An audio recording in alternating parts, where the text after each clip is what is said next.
रेश्मा क्रिएशनमध्ये माझा सर्वांना नमस्कार. तर आज मी सांगणार आहे लहान मुलांचे जेवण. तर मुलगा 6 महिन्याचा झाला तर त्याला नुसतं दुधावर ठेवू नये. त्याच्यानंतर त्याला बीटचं पाणी, गाजराचं शिजवलेलं थोडं थोडं घालावं, गाजर शिजवून, किंवा भातावरची पेज असं हळूहळू हे वरणावरचं पाणी असं चालू करावे.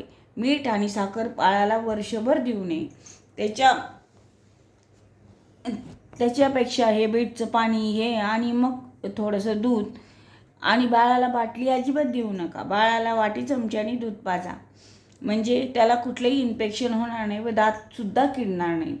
आणि बाळाला वर्षभर असं थोडं थोडं खाऊ घातल्यानंतर वर्षाने त्याला आपल्या ताटात जेवायला घ्या. पोळी म्हणजे चपातीचे तुकडे का करीना, नास का करीना, पण त्याला त्याचं खायला शिकवा. वर्षाच्या पुढे वर्षातच त्याला आपल्या ताटात जेवायला घ्या. त्यांनी चपातीचा नाश केला तरी चालेल, पण त्याला खाऊ द्या.